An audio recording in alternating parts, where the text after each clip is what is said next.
Hello everyone, how are you? Hello, ma'am. Hello, We are ma'am. fine. We are What fine, about ma'am. you? What We are about fine. ma'am? What about I'm also fine and today we are going to discuss about a important topic. तो एक हमारा जो आज का important topic है, this topic is about mansabdar and जागीरदार. तो ये mansabdar and जागीरदार क्या है, कौन सा सिस्टम है and किसने इसे स्टार्ट किया था? मुगल एम्पायर में ऐसा कौन सा किंग था? मैम आवाज क्लियर नहीं आ रही है। बज कर आ रही है। मैं आवाज नहीं आ रही। Yes, अब जा रही है आवाज? Yes, ma'am. Yes, ma'am. चलिए तो हमें आज के टॉपिक में पढ़ना है मनसबदार एंड जागीरदार. तो ये कौन सा सिस्टम था और इसे इंट्रोड्यूस करने वाला कौन था, कौन सा किंग था जिसने इसे हमारे इंडिया में इंट्रोड्यूस किया था. ओके, और इस सिस्टम में क्या Yes, चीजें ma'am. थी, क्या ये दिल्ली सल्तनत से ही मैचअप होती थी, क्या दिल्ली सल्तनत से ही मिलती जुलती थी या फिर ये अलग सिस्टम था. तो हमें आज के टॉपिक में यही पढ़ना है.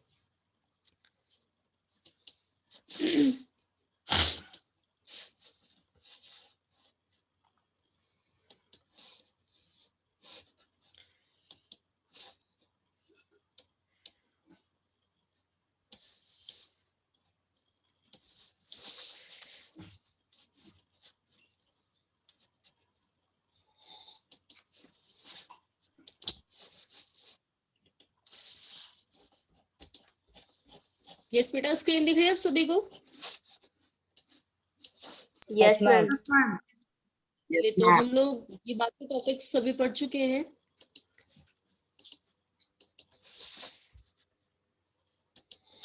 आज का टॉपिक पढ़ना है हमें and this topic is mansabdar and jagirdar. तो मनसबदार एंड जागीरदार तो हम सभी ने, आप सभी ने फिलहाल हिंदी में पढ़ा ही होगा. ये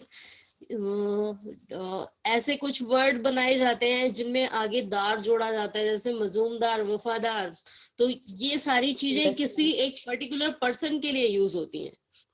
तो मुगल अंपायर में भी सेम ऐसा ही है. अब ये मनसबदार कौन थे एंड जागीरदार कौन थे, क्या ये दोनों एक ही थे या फिर डिफरेंट डिफरेंट पर्सन थे, और ये जो मुगल किंग थे उनकी तरह उनके लिए कैसे हेल्पफुल थे, तो हमें आज की क्लास में ये डिस्कस करना है.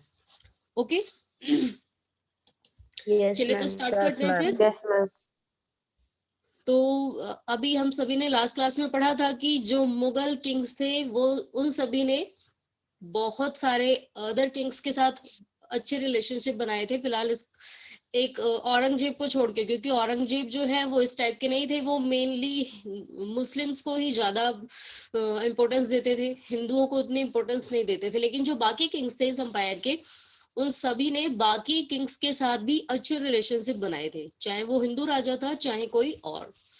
चलिए तो अब हमें ये पढ़ना है मनसबदार और जागीरदार कौन होते थे.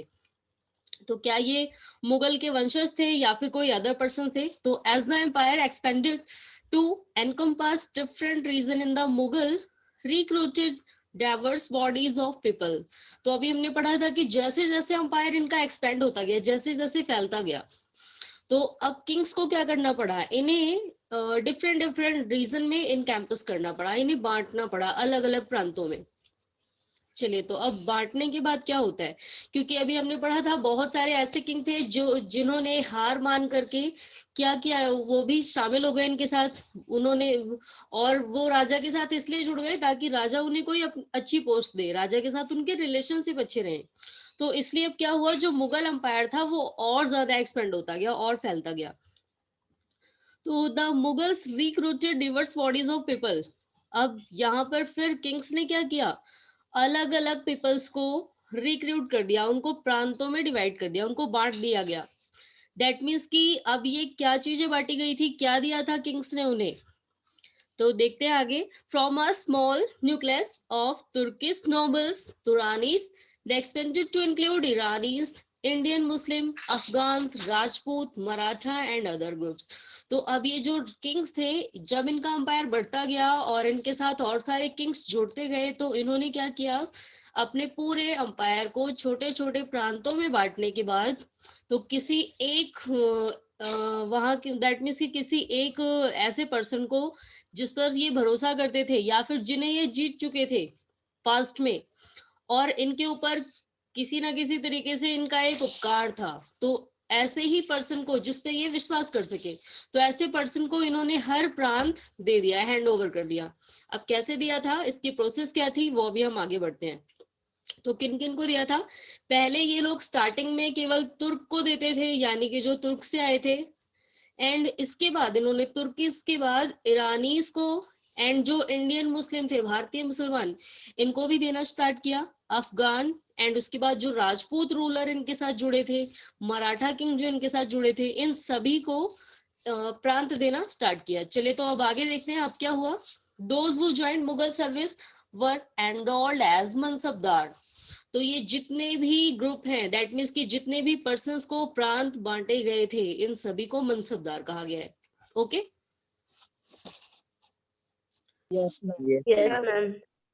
चलिए तो अब हमें दी है मनसबदार की meaning, what is the actual meaning of mansabdar. अब मनसबदार केवल पोजीशन देने से, केवल प्रांत देने से नहीं होता है। अभी देखिए इनके काम क्या क्या हैं और किंग्स इनको कैसे सेलेक्ट करते थे। तो the term mansabdar refers to an individual who holds a mansab. तो मनसबदार एक ऐसे इंडिविजुअल पर्सन के लिए, एक ऐसे व्यक्ति के लिए यूज किया जाता था जिसके पास कोई मनसब होता था। चलिए तो मनसब की क्या मीनिंग है, मीनिंग अ पोजीशन और अ रैंक। तो जिसको एक रैंक या कोई पोजीशन दी गई थी, दैट मीन्स कि मनसब उस व्यक्ति को कहा जाता था जिसे राजा की तरफ से कोई एक प्रांत दिया गया था, तो यानी कि उसे एक पोस्ट मिल गई है। It was a grading system used by the Mughals to fix, और ये एक ग्रेडिंग प्रणाली थी। इसमें ये ग्रेडिंग करते थे, दैट मीन्स कि जिस पर ये ज्यादा भरोसा करते थे उसके पास ज्यादा बड़ा वाला प्रांत दे देते थे, ज्यादा बड़ा रीजन देते थे, और जिसके ऊपर कम भरोसा करते थे उसको छोटा प्रांत देते थे। चलिए अब आगे देखते हैं क्या होता है। तो कैसे फिक्स करते थे लोग, रैंक भी इनकी फिक्स करनी पड़ती थी, दैट मीन्स कि इनकी श्रेणी क्या होगी, सबसे बड़ा मनसबदार कौन है, तो ये रैंक भी इनको डिसाइड करना पड़ता था। अब इसकी ही अकॉर्डिंग सैलरी भी डिसाइड होती थी, यानी कि जो सबसे बड़ा मनसबदार है उसकी सैलरी भी सबसे ज्यादा होनी चाहिए। एंड इसके बाद नेक्स्ट क्या आता था, मिलिट्री रिस्पॉन्सिबिलिटी, दैट मीन्स कि सैनिकों की जिम्मेदारी भी देनी पड़ती थी। तो जो जहां पर ज्यादा बड़ा प्रांत था उसके रख रखाव के लिए ज्यादा सैनिक चाहिए होते थे, और जो भी उनकी रख रखाव करेगा, जो उनकी देखरेख करेगा, उसकी सैलरी भी ज्यादा होनी चाहिए। तो ये मनसबदारी जो सिस्टम थी, ये पूरा ही एक ग्रेडिंग सिस्टम के साथ चलाया जाता था। तो इसमें rank, salary and military responsibility, ये तीनों चीजें ध्यान रखनी पड़ती थी। Rank and salary were determined by a numerical value called जात। अब रैंक और सैलरी कैसे डिसाइड की जाती थी, जात की अकॉर्डिंग। अब हमारे माइंड में ये आता है ये जात क्या चीज है, जैसे हम आज के टाइम पे कास्ट कास्ट के बेस पे करते हैं, वैसे ही क्या जाति प्रथा पे आधारित है, नहीं। चलिए तो ये जो रैंक और सैलरी है ये जात के आधार पर डिसाइड की जाती थी। अभी हम इस जात के बारे में भी डिस्कस करते हैं, ये कौन सा जात है। And the higher the zat, the more prestigious was the nobles position in courts, the larger his salary. तो अब देखिए, जो जात ज्यादा संख्या में होते थे, इन्हें the more prestigious was the nobles position, तो इन्हें प्रसिद्धि भी ज्यादा मिलती थी, नोबल पोजीशन मिलती थी, राजा के दरबार में ज्यादा अच्छी पोस्ट मिलती थी, ज्यादा सम्मान मिलता था, और इसकी सैलरी भी ज्यादा होती थी। चलिए तो यहाँ पर हमें दिया गया है इसके साथ में एक पैराग्राफ, जात रैंकिंग ही था क्या एक्चुअल में। तो nobles with a jat of 50,000 were ranked higher than those of 1,000. In Akbar's region, there were 20 mansabdar with a rank of 50,000 jat. By Aurangzeb's region, the number of mansabdar had increased to 79. तो देखिए अब जात किसके according decide होता था, यानी कि अभी मैंने आपको बताया ही था, छोटा प्रांत और बड़ा प्रांत अकॉर्डिंग टू जो इसके जो मेंबर्स हैं उसी के अकॉर्डिंग डिसाइड करना है। तो जहां पर जातों की संख्या यानी कि पीपल्स की संख्या 5,000 के ऊपर है, and rank higher than those of 1,000 in Akbar's reign, तो क्या होता था, इनका जो रैंक डिसाइड किया जाता था, देखिए संख्या, इन्हें हमेशा 1,000 के ऊपर रखा जाता। तो जिसका एम्पायर ज्यादा बड़ा था, जिसके एम्पायर में लोग ज्यादा थे, तो उनको ज्यादा वैल्यू दी जाती थी। मैंने भी आपको बताया ही था कि जो बड़ा प्रांत था उसके लिए ऐसे मनसबदार को सिलेक्ट किया जाता था जिसपे राजा ज्यादा भरोसा करता था, क्योंकि आने वाले टाइम पे अगर कोई दूसरा किंग अटैक करता है इनके अंपायर पे, तो जो सबसे बड़ा प्रांत होता है सबसे पहले उसको ही सोचते हैं कि हम इसे ही इसे अपने अंडर कर ले। तो इसलिए जो राजा है वो सबसे पहले ही दिमाग लगा करके ऐसे पर्सन को बड़े प्रांत का मनसबदार बनाते थे जिसपे ज्यादा भरोसा करते थे। ओके, चलिए यस तो मैम। Yes ma'am. तो अभी देखिए, अब हमने यस। बताया भी था कि इनकी सैलरी भी ज्यादा होती थी एंड इनकी जो मिलिट्री रिस्पॉन्सिबिलिटी है वो भी ज्यादा होती थी, इनका रैंक भी ऊंचा रखा जाता था, इनका पद भी ऊंचा रखा जाता था। चलिए तो अब आगे आते हैं आप। लेकिन औरंगजेब के टाइम पे देखिए, ये औरंगजेब के टाइम पे ये बिगड़ गई थी व्यवस्था। क्या हो गया था अब औरंगजेब के बाद? औरंगजेब का जब टाइम आया तो मनसबदारों की संख्या ज्यादा हो गई एंड जो लोग थे, जो टैक्स कलेक्शन था वो कम हो गया था। चलिए फिलहाल अभी हमें इसी टॉपिक में इसके बारे में और डिटेल में पढ़ना है। ओके, तो हमने अभी पढ़ा मनसबदार कौन थे, मनसबदारी प्रथा क्या थी। अब हमें ये भी पढ़ना है कि इन लोगों को सैलरी राजा कैसे देते थे, क्योंकि अभी हमने ये तो पढ़ लिया इनकी सैलरी ज्यादा होती थी, जिनके पास ज्यादा बड़ा प्रांत होता था, जिनके पास ज्यादा बड़ा रीजन होता था, लेकिन राजा इनको सैलरी की पेमेंट कैसे करते थे। चलिए तो अब हम आगे बढ़ते हैं।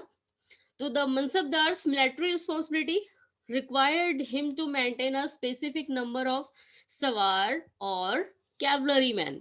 चलिए तो जो मनसबदार होते थे इनको मिलिट्री रिस्पॉन्सिबिलिटी भी दी गई थी। दैट मीन्स कि इनको अपने यहाँ सेना की देखरेख भी करनी थी। सेना कैसी है हमारी, तो इनकी पूरी जिम्मेदारी इनके रख रखाव की किसकी हो जाती थी, मनसबदार की। अब ये इन्हें मेंटेन करने के लिए क्या करते थे, ए स्पेसिफाइड नंबर ऑफ सवार और कैवलरी मैन। तो ये स्पेसिफाइड नंबर दैट मीन्स कि जितनी संख्या में इन्हें चाहिए उतनी संख्या में सवार रखते थे। अब सवार कौन है, सवार यानी कि जितने ऐसे सैनिक हैं जो किसी एनिमल्स पे बैठ के लड़ाई करते हैं, घुड़सवार भी हो सकते हैं। नहीं, नेक्स्ट आपको वर्ड दिया है कैवलरी मैन, इसकी एक्चुअल मीनिंग ही है घुड़सवार। दैट मीन्स कि ऐसे सैनिक जो घोड़े पर बैठ के लड़ाई करते हैं।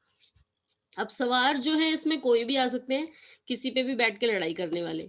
तो कैवलरी मैन जो है यानी कि घुड़सवार, तो ये इनको स्पेसिफिक नंबर में रखते थे, जितनी संख्या में चाहिए उतनी संख्या में, क्योंकि अगर ये ज्यादा रख लेते तो उनको सैलरी भी इन्हीं मनसबदार को ही देनी पड़ती थी।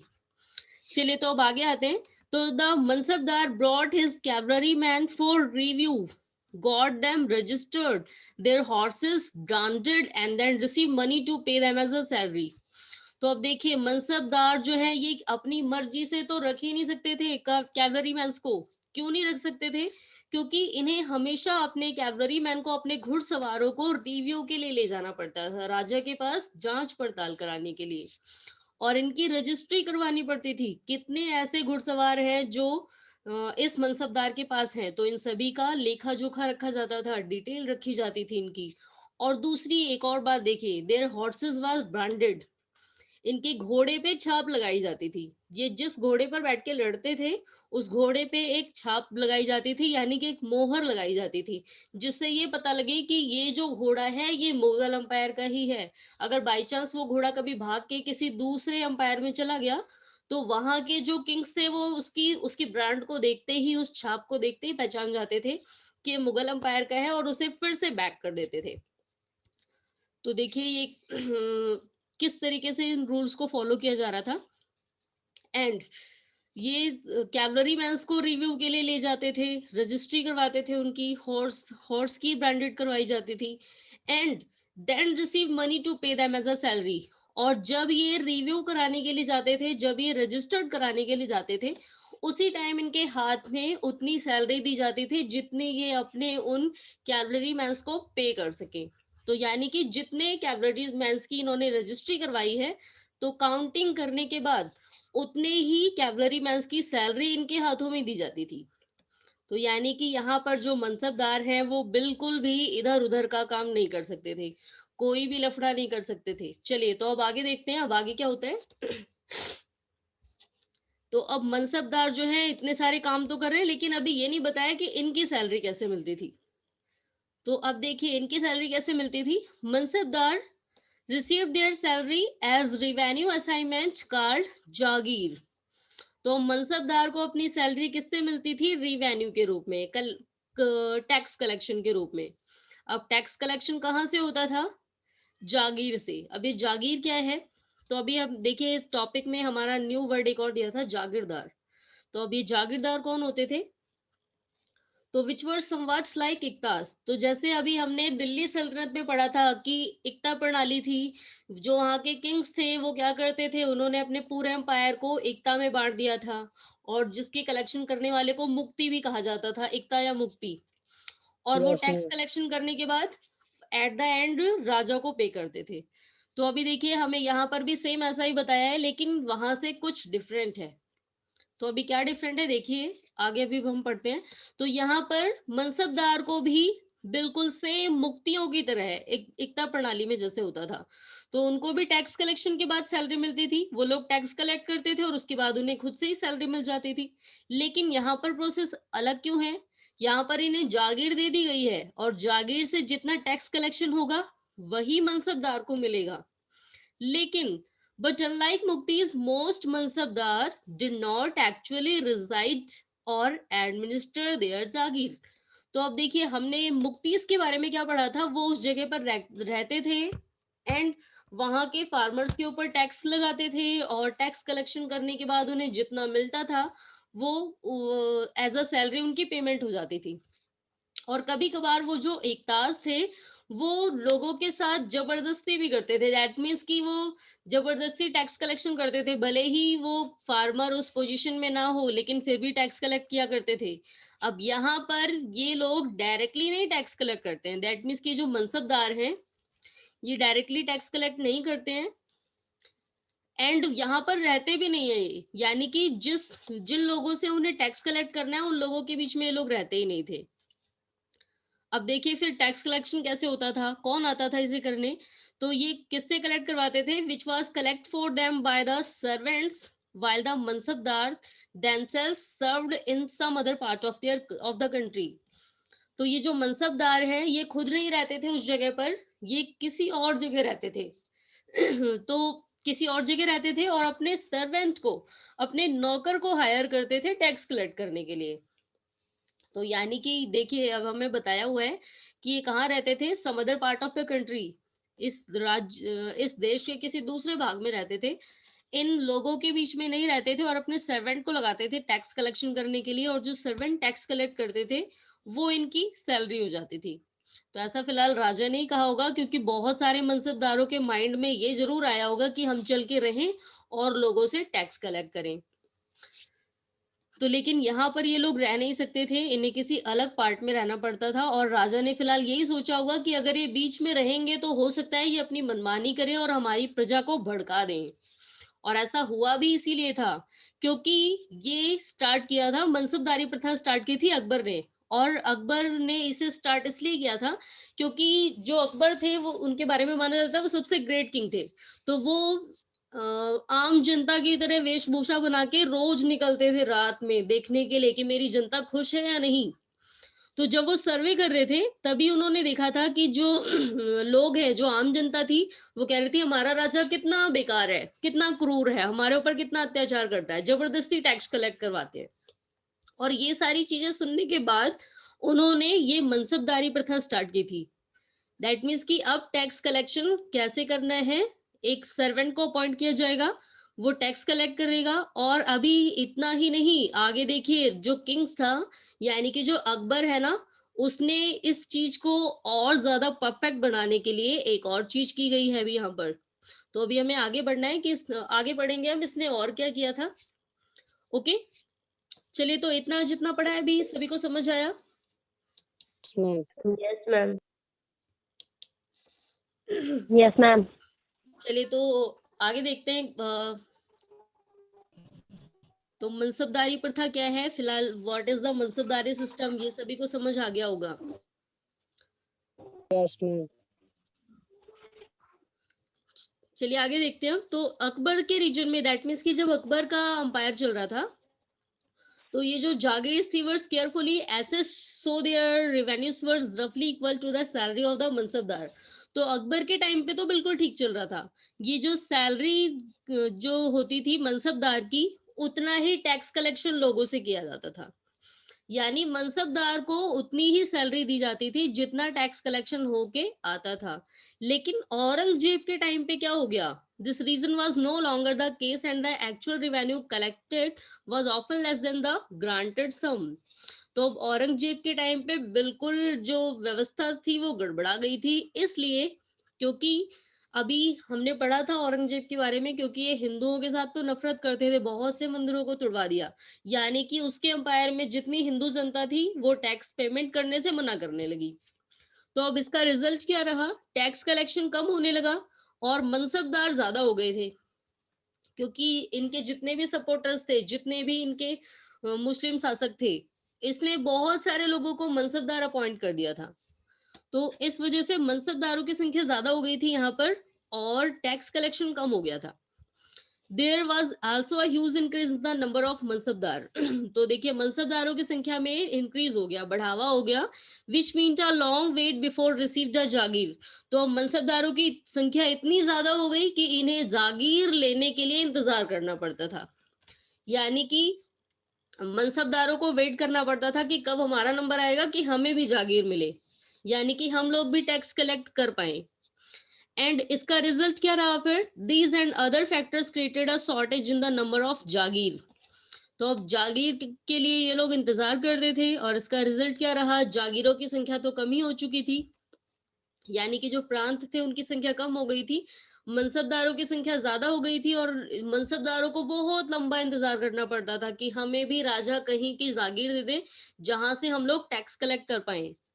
और इसका रिजल्ट क्या रहा? Many jagirdars tried to extract as much revenue as possible. And जिसके हाथ में ये आ जाता था, दैट मीन्स कि जिसके पास, जिस मनसबदार को जागीर मिल गई एट द एंड, फिर वो क्या कोशिश करते थे? Much revenue as possible why they had as a jagir. वो सोचते थे कि हम जितना टैक्स कलेक्शन कर पाए ना लोगों से उतना कर ले, क्योंकि हम एक ही बार तो बने हैं, इतनी मेहनत के बाद हो सकता है पता नहीं कब हमें राजा हटा दे। तो इसलिए ये क्या कोशिश करते थे फिर कि हम जितना टैक्स कलेक्शन कर पाए कर ले। एंड इसका देखिए अब फाइनली राजा के ऊपर इसका क्या इफेक्ट पड़ा? Aurangzeb was unable to control these developments in the last years of his reign and the peasantry therefore suffered tremendously. तो अब आगे देखिए इसका रिजल्ट क्या रहा? जो राजा था वो इन सारे डेवलपमेंट को नहीं कंट्रोल कर पाया, और इसके एम्पायर के लास्ट सालों में, अंतिम सालों में, जो पीजेंटी थे, पीजेंट का मतलब किसान, तो जो किसान थे वो ट्रेमेंडसली सफर्ड फ्रॉम ट्रेमेंडसली। तो इनको बहुत सारी मुसीबतों का सामना करना पड़ रहा था इन किसानों को। ये देखिए हमें इसी से रिलेटेड एक पिक्चर दिया है यहाँ पर, ये वाली। ये देखिए ये एक मनसबदार है औरंगजेब के टाइम का। तो ये देखिए इसे कोई एक किंग है जो रिश्वत दे रहा है, पैसे। तो आज के टाइम पे भी फिलहाल होता है, बहुत सारे लोग काम कराने के लिए क्या करते हैं? रिश्वत देने लगते हैं, घूस देने लगते हैं। तो देखिए यहाँ पर ये एक मनसबदार है, और यहाँ पर इसे देखिए अब ये यहाँ पर आके क्या कर रहा है? जबरदस्ती किसानों को मार पीट करके इनसे टैक्स मांग रहे हैं। दिख रहा है आप सभी को पिक्चर में? Yes ma'am. Yes, ma'am. और ऐसा होता था औरंगजेब के टाइम पे, फिलहाल अकबर के टाइम पे नहीं हुआ कभी ऐसा। तो ये देखिए अब यहाँ पर ये किसानों के साथ मार पीट करके इनसे टैक्स कलेक्ट करते हैं, और उसके बाद ले जाकर के राजा को दे देते हैं। राजा के भरोसेमंद बनना चाहते हैं, सॉरी राजा नहीं है ये यहाँ पर मनसबदार है, क्योंकि अभी हमने पढ़ा था कि इनमें मनसबदार डायरेक्टली नहीं टैक्स कलेक्ट करने जाते थे, ये अपने सर्वेंट को लगाते थे। तो इनके जो सर्वेंट है ये यहाँ पर मार पीट करके टैक्स कलेक्ट करते हैं, और उसके बाद जाके दे देते हैं मनसबदार को। चलिए तो देखिए अभी हमें इसमें क्या दिया हुआ है इसके बारे में भी बताया है। यस, फिगर पॉइंट 6 यही वाला है। तो details from a miniature from Shahjahan reign, sorry ये औरंगजेब के टाइम का नहीं है, शाहजहां के टाइम का है। यस, तो शाहजहां के टाइम की ये पिक्चर दी हुई है, depicting corruption in his father's administration. तो अब देखिए यहाँ पर दिया हुआ है कि यहाँ पर करप्शन हो रहा है यानी कि वही अभी मैंने आपको बताया था, ये जो मिनिस्टर है ये क्या कर रहा है, रिश्वत दे रहा है। चलिए तो अब आगे देखिए क्या बताया हमें। तो ये शाहजहां के टाइम पीरियड का है। A corrupt officer receiving a bribe, और ये देखिए ये जो ऑफिसर है ये क्या करते हैं, vibe and tax collector punishing poor peasant. तो यहाँ पर देखिए करप्ट ऑफिसर है, ये क्या कर रहा है, ये रिश्वत ले रहा है, ये वाला, ये करप्टेड ऑफिसर है, रिश्वतखोर, जिसको पैसे देके कुछ भी कराया जा सकता है। चलिए तो अब आगे देखिए नेक्स्ट और क्या बताया हमें। A tax collector punishing poor peasant, जो टैक्स कलेक्ट करने वाला पर्सन है, जो सर्वेंट है जिसे इन्होंने लगाया होगा, ये क्या कर रहा है, ये बेचारे गरीब किसानों के साथ टैक्स कलेक्ट कर रहा है जबरदस्ती।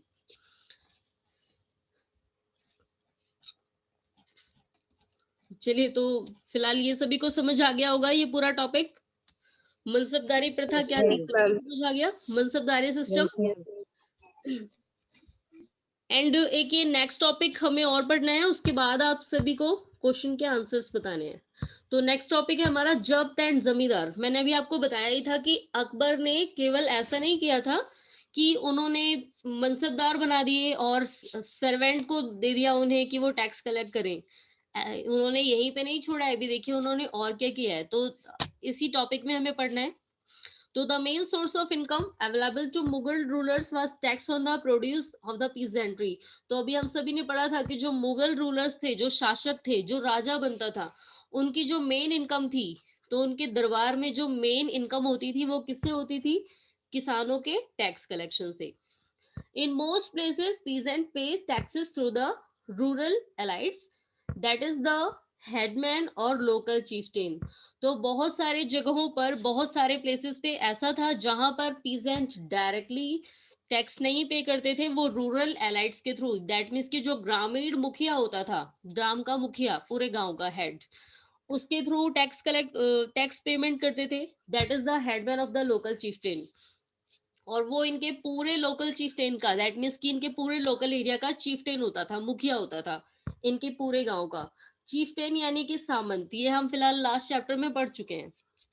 तो ये जो किसान होते थे ये खुद से नहीं जाते थे राजा को पेमेंट करने, ये अपने लोकल चीफ्टेन्स के थ्रू, यानी कि जो इनके गांव का मुखिया होता था उसके हाथों से अपने पूरे गांव का टैक्स पेमेंट राजा के पास कराते थे। तो the Mughal used one term zamindar to describe all intermediates, whether they were local headmen और villages और पावरफुल chieftain।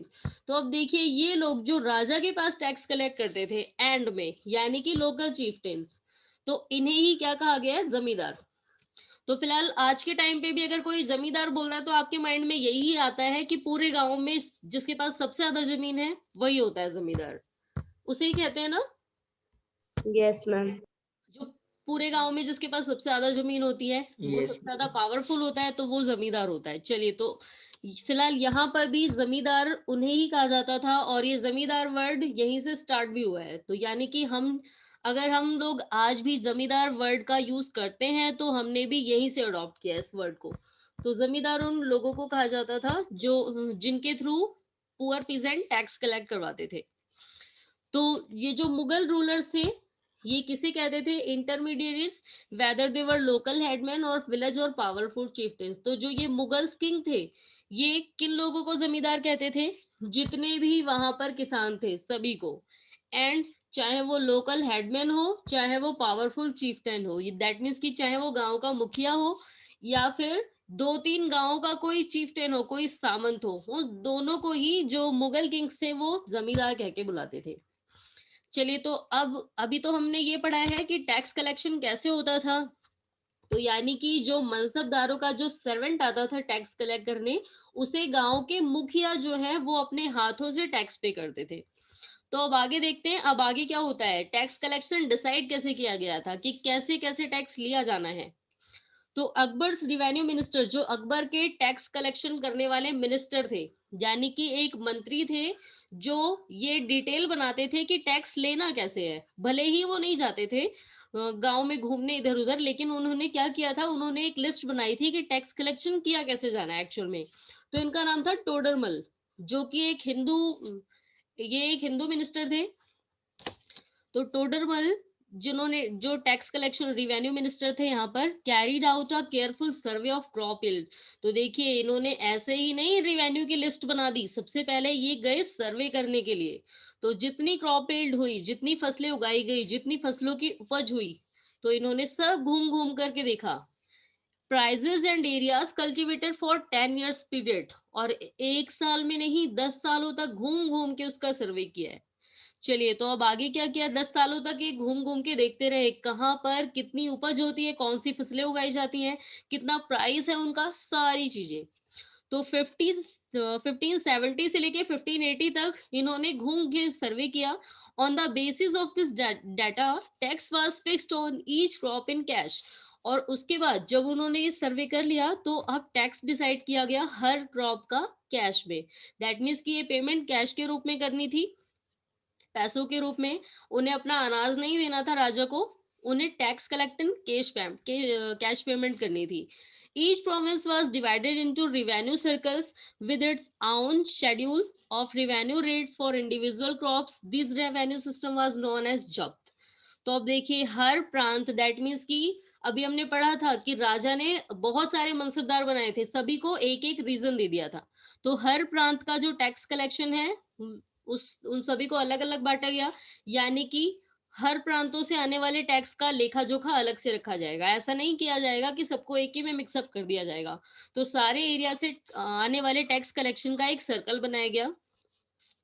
तो रिवेन्यू सर्कल जिसे कहा गया, दैट मीन्स कि एक प्रांत का अलग है, दूसरे का अलग है, तीसरे का अलग है। और ये भी पता लग जाएगा कि कौन से मनसबदार के गांव में उसकी जागीरदारी से कितनी ज्यादा पेमेंट हुई है।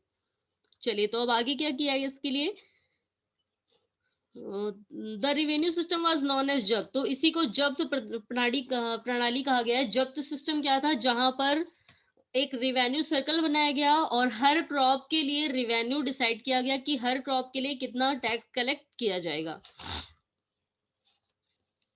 और यहाँ पर क्या किया गया था, हर फसलों पे जो टैक्स लगाया गया था, दैट मीन्स कि जिस किसान ने गेहूं उगाया और जिस किसान ने दालें उगाई, दोनों से एक बराबर टैक्स नहीं लेना था। जिसने ज्यादा, दैट मीन्स कि जो ज्यादा धनी किसान है, जो ज्यादा महंगी फसल उगाता है, तो उससे टैक्स कलेक्शन ज्यादा करना है।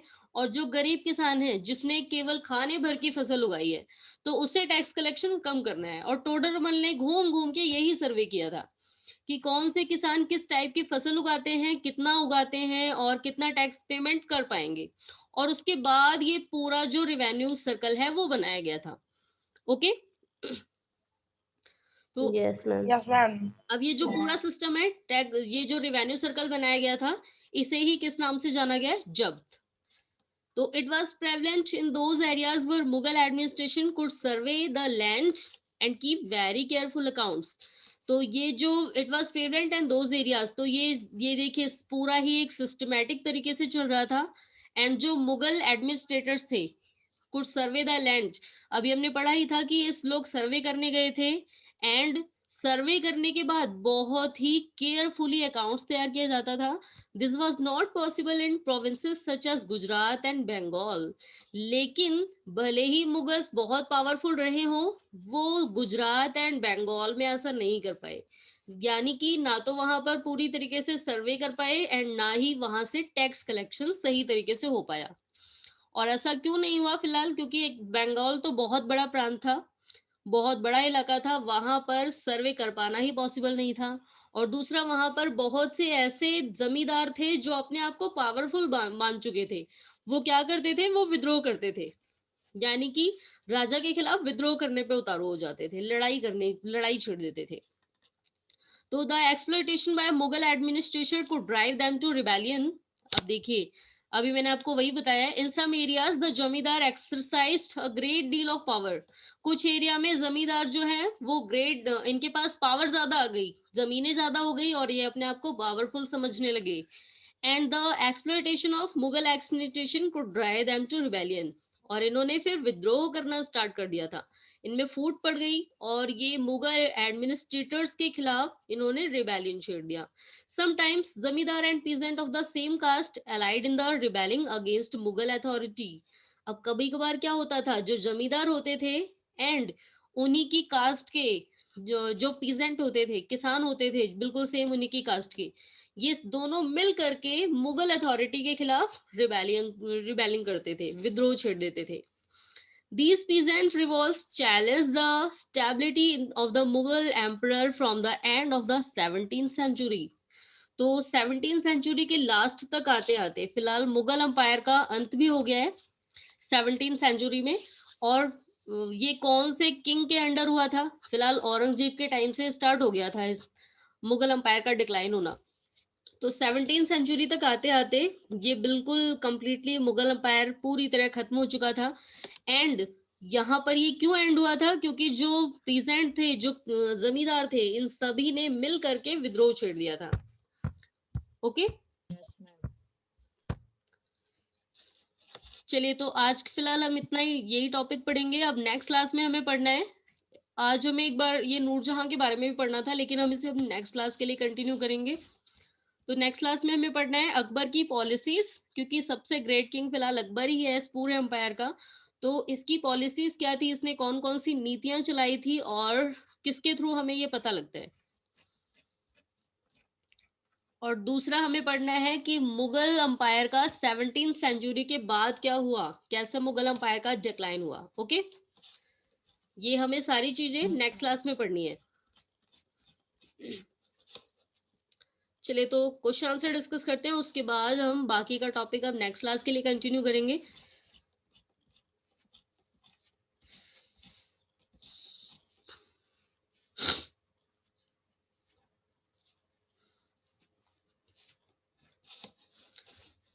चलिए, यस, फर्स्ट क्वेश्चन का आंसर गौरव को बताना है। Yes Gaurav, now you tell, what do you understand by the term mansabdar?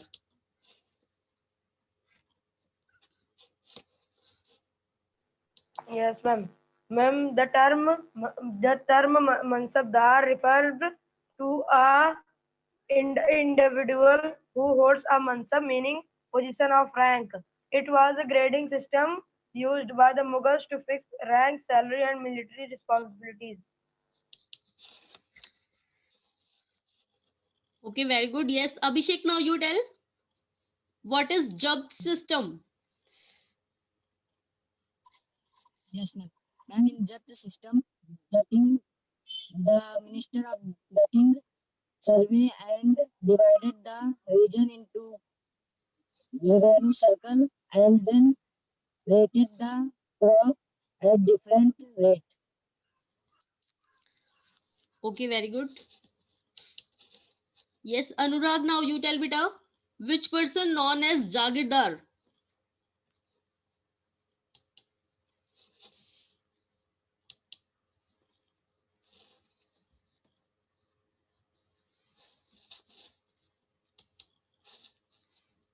Yes, Anurag.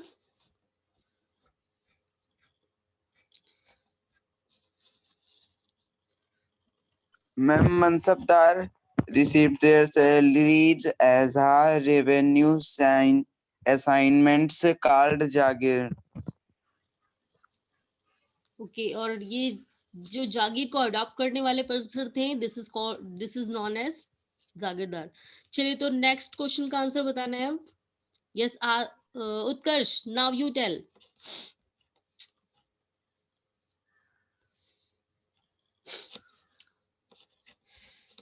Yes Utkarsh, Utkarsh है या डिस्कनेक्ट हो गए? यस उत्कर्ष, आवाज आ रही है आपको?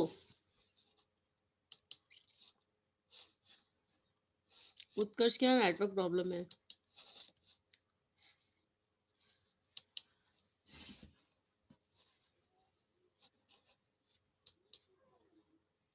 Yes, Gaurav, now you tell beta, who is the revenue minister of Akbar? Todarmal. Todarmal. Yes, Todarmal was the revenue minister of the Akbar's court. Yes. Okay, next question का answer बताना है अब।